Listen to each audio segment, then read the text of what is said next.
Bonjour, la vidéo d'aujourd'hui est pour vous présenter les nouveautés avec la version 7. La première chose que vous allez remarquer avec la version 7, c'est qu'elle est complètement traduite en français. Donc, on a une version 100% français. On a aussi la possibilité de pouvoir la mettre avec un AutoCAD en français, qu'elle peut fonctionner. Mais elle peut autant fonctionner aussi avec des AutoCAD en anglais, à votre guise. Nous allons rentrer dans les paramètres, dans les options disponibles avec la version 7. Ce qu'on retrouve dans ces paramètres-là, c'est sensiblement les mêmes données qu'on retrouvait au travers de la version 67. Ce qui est cependant intéressant, c'est au niveau des optimisateurs.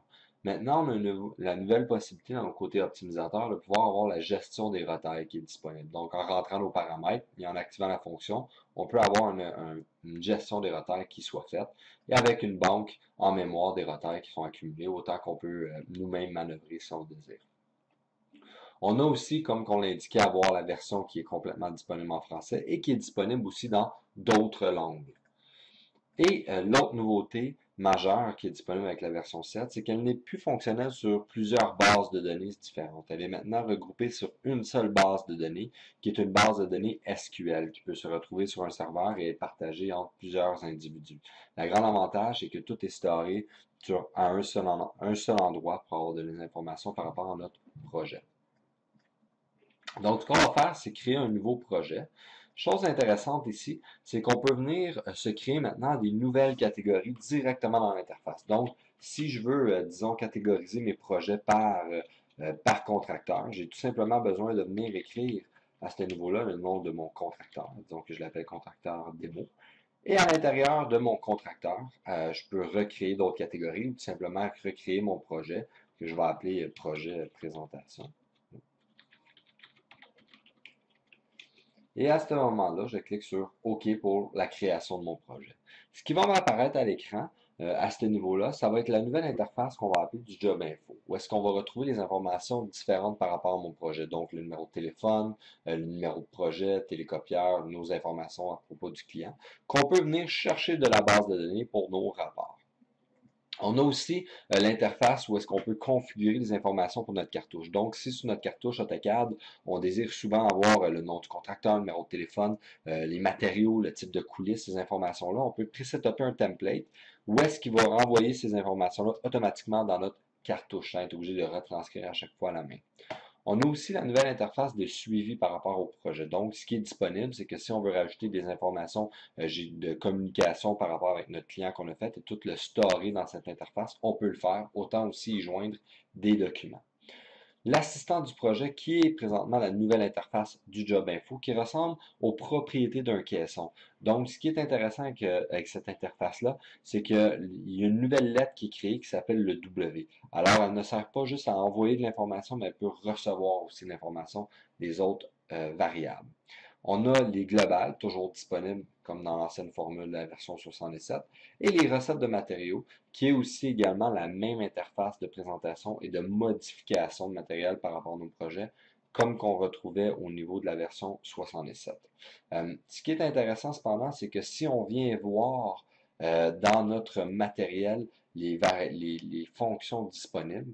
Donc, si je m'en viens à l'intérieur de mon matériel, j'ai le modifié, je vais retrouver la description, les épaisseurs, le code, mais je vais retrouver cette fois-ci un élément commentaire. Donc, s'il y a des choses spécifiques que je veux rajouter à mon matériel, des informations autres qu'un code, je peux le mettre à ce niveau-là.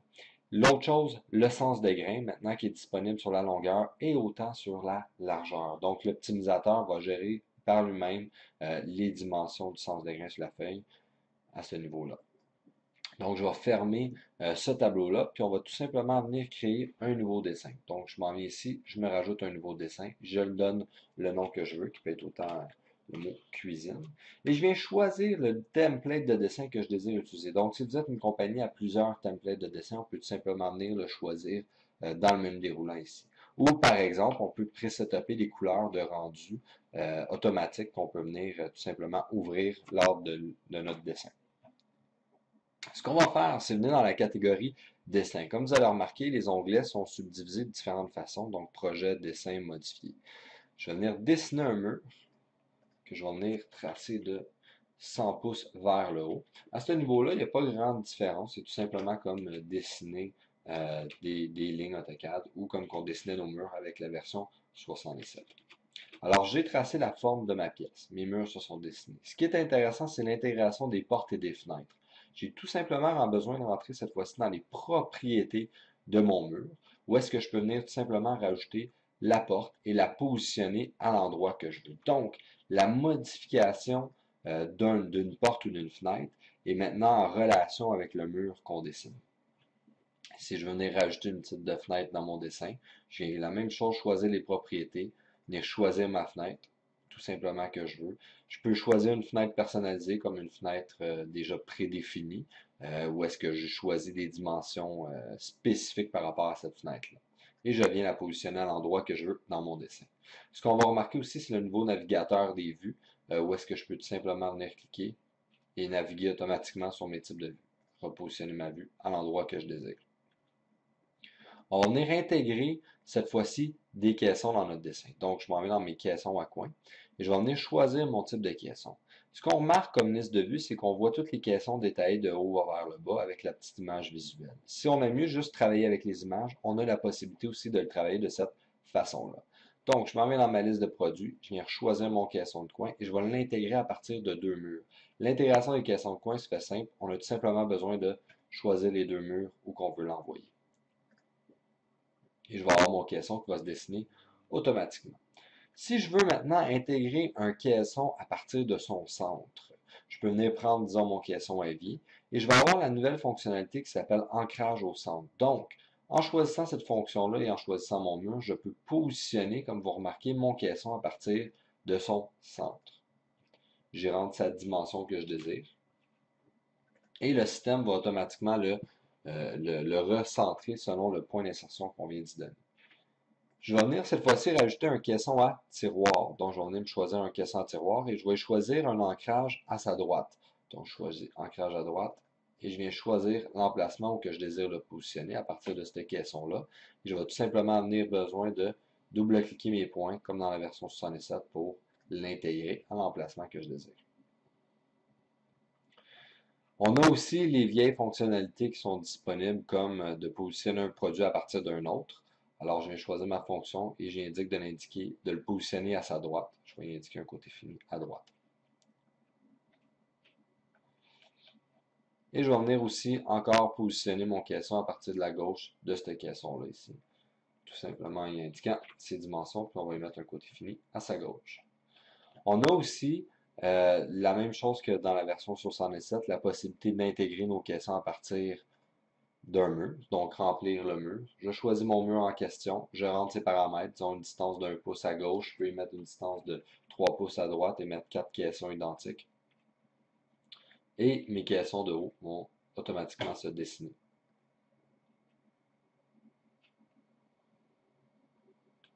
Je peux en tout temps revenir sur mon caisson, bouton droit, je peux venir rentrer dans ses propriétés, ses paramètres, et je viens y mettre un côté droit sur un seul caisson. Une des grosses fonctions des rajouter aussi au niveau de la version 7, ce sont la banque d'accessoires et d'électroménagers qui ont été grossis. Donc, si je veux habiller mon dessin, je peux maintenant avoir une liste de canapés, de chaises, de tables, de cuisine que je peux intégrer. Autant que j'ai des accessoires, une grande liste d'accessoires qui est disponible pour pouvoir habiller mon dessin. Facile à intégrer, fonctionne comme des caissons. Je choisis, disons, ma table à manger que je veux. J'indique que je veux le dessiner dans mon dessin. Puis je viens le positionner à l'endroit que je veux. Certains de ces dessins-là ont même des options pour le positionnement sur la hauteur ou des options pour changer les couleurs ou quoi que ce soit. Si je veux les modifier, j'ai juste besoin de venir dans la catégorie en question et venir choisir leurs fonctions qui sont associées. Comme dans mon cas, je veux tout simplement l'effacer. Si je veux aussi une nouvelle fonctionnalité qui est très intéressante, c'est modifier la dimension de mon mur. Donc, je m'en vais choisir cette fonction-là, je choisis mon mur en question et je viens y inscrire la nouvelle longueur que je veux de mon mur. Et par la suite, je viens indiquer les caissons que je veux qui se modifient avec mon changement de mur, tout simplement en les cochant. Je demande de mettre à jour et automatiquement mon mur va s'adapter, les caissons vont s'adapter en relation avec le changement qu'on lui demande. Directement sur le 3D. Et nos murs qui sont dessinés à la droite vont automatiquement aussi suivre le changement ainsi que les portes et les fenêtres. Donc, si je m'en vais prendre ma dimension de mon mur, je viens redimensionner. Je vais remarquer que mon mur est rendu à 125 pouces et que les autres sections de mur ont subi aussi. Je peux forcer le dessin à avoir maintenant une présentation élévation automatique. Donc, en choisissant de dessiner un mur en élévation, je choisis mon mur en question et je lui demande de tout dessiner en cliquant un point à l'écran.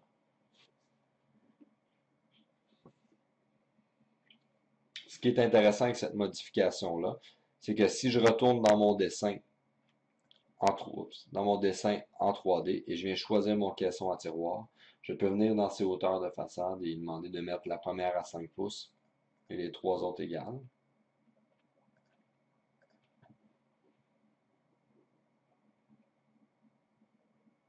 Je vais avoir la modification qui s'est faite également sur l'élévation comme sur le 3D.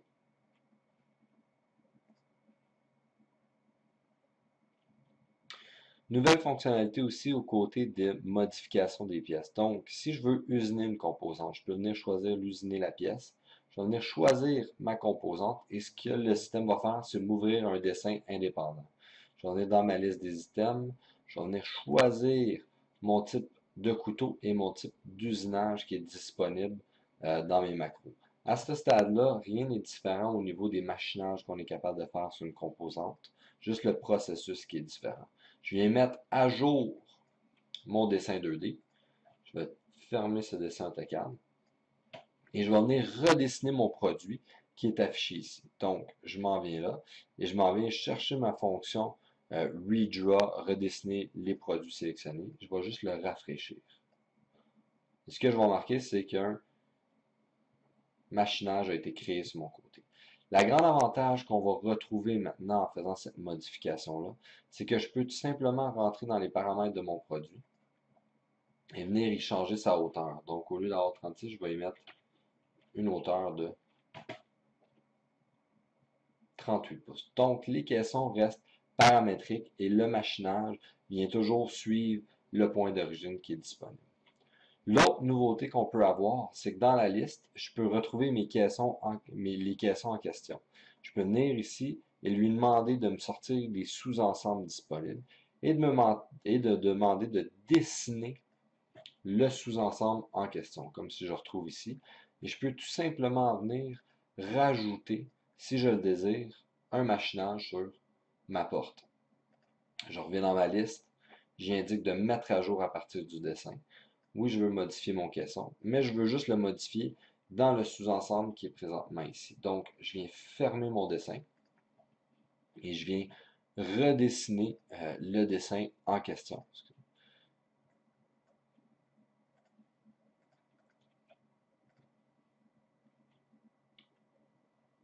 Ce que j'ai comme modification, c'est que maintenant j'ai fait un machinage sur ma porte directement. Autre nouveauté disponible aussi avec la version 67, très intéressante pour les gens qui font des produits sur mesure, c'est que je m'en vais dans mes produits et ce que je vais faire, c'est venir m'intégrer cette fois-ci un caisson de bas dans mon dessin, à un endroit spécifique, soit en me créant un îlot.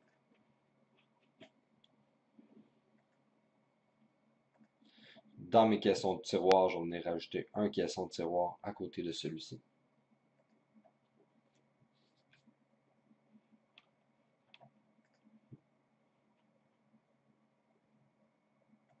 Et je vais venir me rajouter un caisson de départ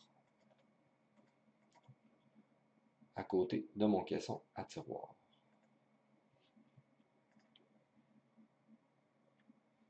Je vais venir me mettre une vue en 3 dimensions. Comme on peut remarquer aussi, on a la possibilité d'avoir nos vues 3 dimensions disponibles. Je vais venir dans les paramètres de mon produit et je vais venir tout simplement me rajouter un sous-ensemble comme qu'on connaît très bien. Donc, je m'en vais dans ma tablette fixe que je vais rajouter. Je vais donner un point d'insertion à ma tablette fixe. Je vais venir tout simplement y donner comme hauteur, une hauteur de 18 pouces à partir du point que j'ai cliqué. Je vais sauvegarder ma tablette fixe. Donc, dans mon dessin, mon sous-ensemble que je viens d'intégrer, j'ai une tablette fixe. Je vais retourner dans mes paramètres de mon produit. Je vais venir dans mes fonctions, me rajouter un 3 tiroirs.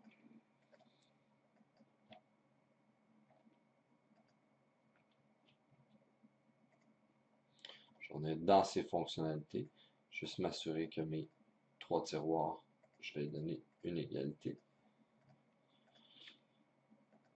Et je vais dessiner mon caisson sur mesure. Donc, à partir de là, ce que j'ai tout simplement fait, c'est créer un caisson sur mesure. Donc, c'est mon îlot, je suis fier de mon îlot, et j'aimerais ça pouvoir le réutiliser.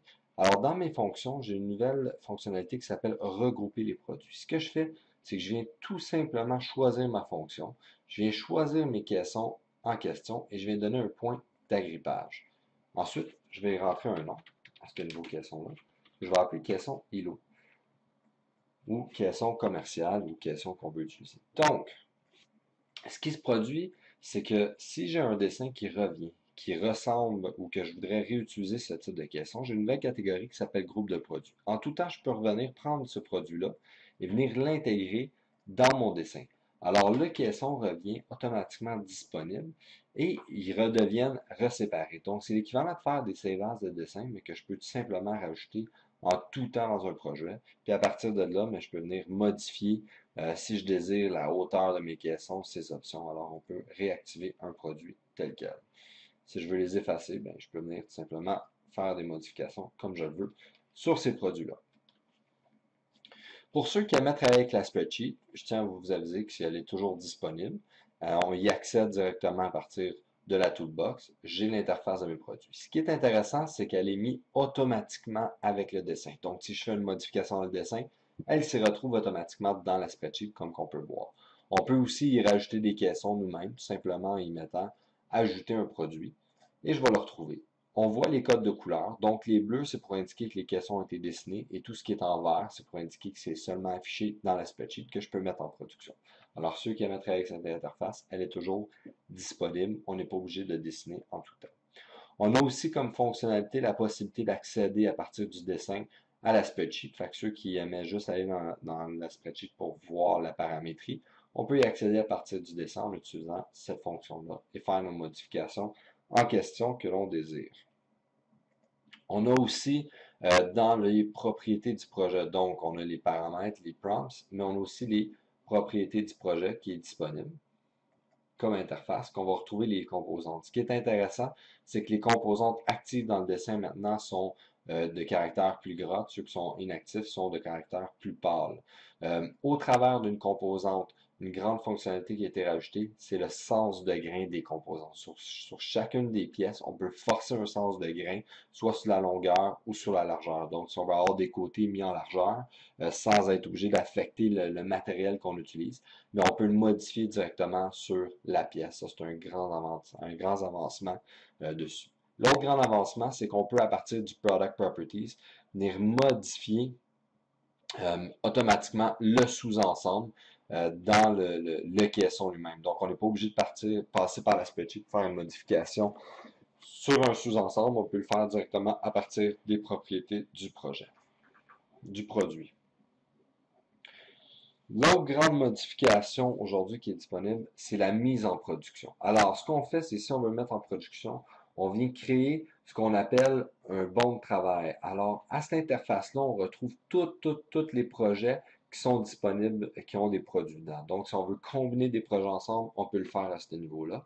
On a tout simplement besoin de cocher les projets ou les phases ou les produits qu'on veut mettre en production et lui demander de traiter la demande.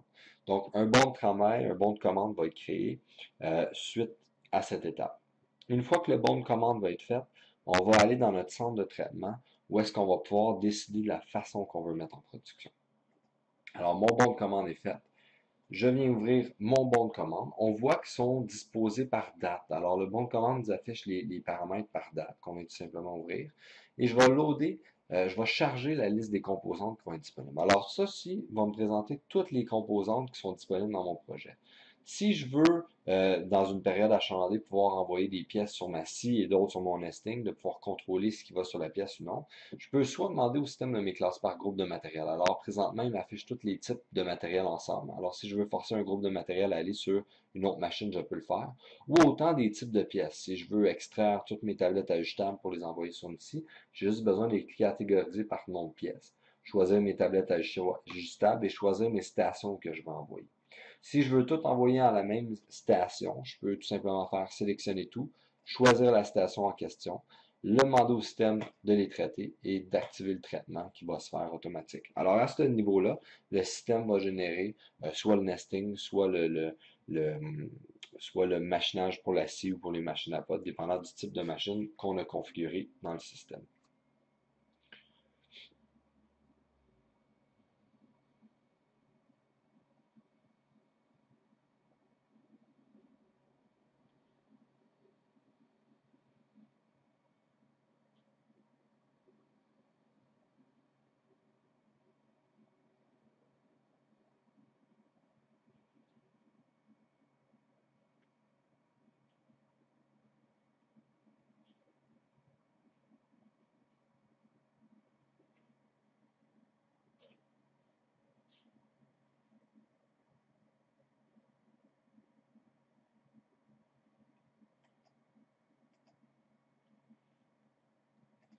Une fois le traitement terminé, on a tout simplement besoin de venir dans Général, Rapport. On peut venir ici voir un rapport qui va expliquer un peu les résultats d'optimisation qu'on est capable de générer à partir du système.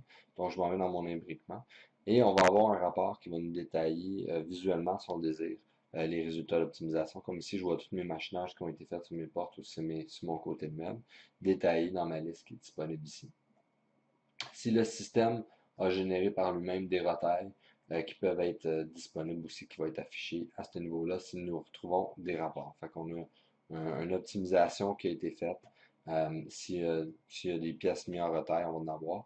On a une nouvelle fonctionnalité qui est disponible aussi, comme vous pouvez remarquer dans la version 7, c'est au nesting, le true shape, donc quand le système peut optimiser des composantes à des emplacements sur des formes irrégulières, mais est capable de le faire aussi également. On a l'interface au niveau de l'interface Alice. Une petite nouveauté qui est intéressante qu'on peut aller voir, c'est que les opérateurs directement au niveau de la scie peuvent avoir maintenant l'interface qui est grandissante, si on le désire. On a aussi la quantité de la feuille de nesting à faire de la même pièce qui est affichée directement dans la liste. On a toute la liste des produits et toute la liste des composantes qui est divisée pareil comme qu'on connaissait auparavant ici dans l'interface. Et on a les nomenclatures, les descriptions et les dimensions qui sont directement mis sur le résultat du Alice. Autre avantage aussi qu'on peut retrouver à ce niveau-là, c'est au niveau de la scie. Donc, l'interface Alice au niveau de la scie permet un petit peu plus de possibilités.